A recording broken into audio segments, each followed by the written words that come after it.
भगवान श्री जगन्नाथ अपने भैया बलभद्र और बहन सुभद्रा के साथ विराजमान है। पूना पर्वत धाम के मनोहारी सौंदर्य के बीच यहाँ हर वर्ष की तरह 5 दिवसीय गीता जयंती का भव्य आयोजन किया गया, जिसमें कलश यात्रा के साथ प्रतिदिन विधिवत पूजन हवन झांकी। वहीं आचार्य रामशरण गिरी अयोध्या के आनंद महाराज की कथा में हजारों भक्तों ने भक्ति के सागर में गोते लगाए और भंडारे का प्रसाद ग्रहण किया। मौके पर आचार्य रामशरण गिरी महाराज ने बताया कि पूना पर्वत धाम बाबा की महिमा बड़ी निराली है, जो भक्तों का सदा मंगल करते हैं। ब्रह्मलीन संत भुवनेश्वर गिरी महाराज द्वारा इसे अपना तपस्थल बनाया और 1957 से 5 दिवसीय गीता जयंती की शुरुआत किया, जो अब भी उनकी कृपा से निरंतर चल रहा है और भक्तों के अनंत श्रद्धा संपन्न से आगे भी चलता रहेगा।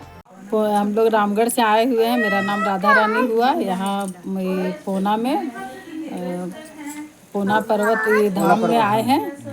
गीता जयंती हो रहा है और क्या बोलते हैं 5 दिवसीय है और गिरी बाबा करवा रहे हैं। यहाँ के बहुत कृष्ण भगवान का ही हो रहा है, भागवत कथा बहुत अच्छा लगा। सची किसी ने कहा है कि जीवन का सार भागवत में ही छुपा है। मैं आपको बताना चाहता हूं कि प्रसिद्ध पूना पर्वत धाम में 1957 में ब्रह्मलीन संत श्री भुवनेश्वर गिरी महाराज ने गीता जयंती का कार्यक्रम यहाँ पर शुरू किया और तब से लेकर अब तक हर एक वर्ष यहाँ पर गीता जयंती का भव्य महाउत्सव मनाया जाता है। आइए हम जानते हैं कि आखिर इस 5 दिवसीय कार्यक्रम में किन किन कार्यक्रमों को जो है यहाँ किया जाता है और किस रूप में गीता जयंती मनाई जाती है। रजरप्पा धाम लुगु आश्रम के आश्रमाचार्य श्री आचार्य रामशरण गिरी महाराज जी से सर बताएं कि आखिर गीता जयंती क्या है, जीवन में इसकी सार्थकता। भगवान जी गीता जयंती के प्रथम श्लोक ही लीजिए। गीता शास्त्र मिदं पुण्यं यह पठेत प्रयत पुनाम विष्णु पद्मवापनोति भय शोकादि वर्जिता।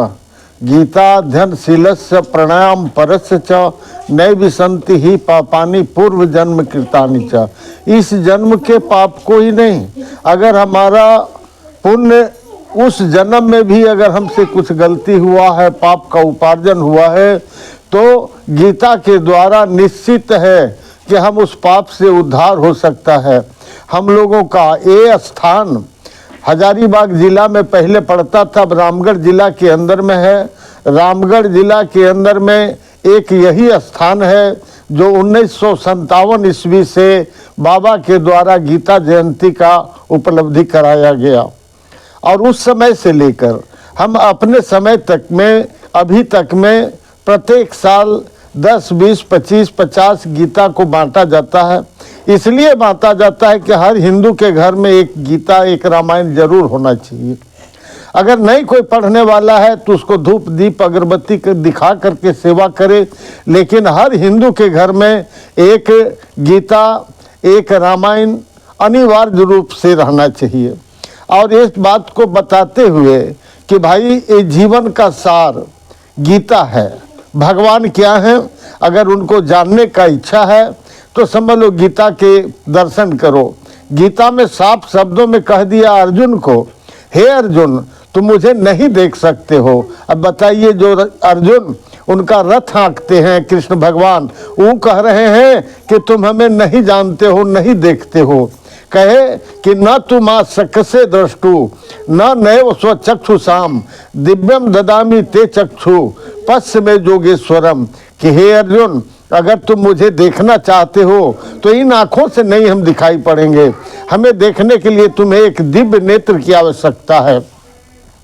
इतना ही नहीं, अर्जुन जैसे ज्ञानी को भगवान कृष्ण कहे कि तुम मेरा नाम नहीं जानते हो। अब हम लोग को बताओ, अगर कोई कहे कि तुम्हारा क्या नाम है तो फलना नाम बताएंगे, लेकिन कहे कि उसके पहले कौन नाम था ये बताओ, अर्थात आत्मा का कोई नाम। तो आत्मा का नाम तो नहीं हम बता सकेंगे, कारण कि अमर चीज है। नैनम छिद्यंति शास्त्राणी नैनम दहति पावक न चैनम क्लेदयन तापो न शोष्यति मारुता। ये अदृश्य भाव हमारे शरीर के अंदर में जो आत्मा है वही तो परमात्मा है। ईश्वर अंश जीव अविनाशी जड़ चेतन घट घट के बासी, वो परमात्मा हमारे अंदर हैं। और यदि इनको हम नहीं देख सके, इनको नहीं खोज सके, तो ये जीवन हमारा बेकार है। गीता में कृष्ण भगवान यही बताने का प्रयास किया है कि तुम्हारे अंदर में वो विराजमान है जो बोल रहा है, उसे देखने का प्रयास करो।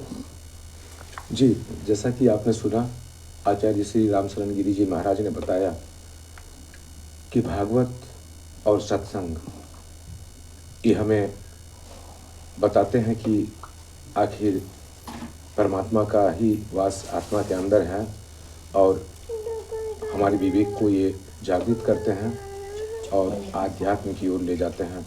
तो जीवन की सार्थकता इसी में छुपी हुई है। न्यूज़ इंडिया 24 के लिए रामगढ़ ब्यूरो शिव शंकर तिवारी की रिपोर्ट।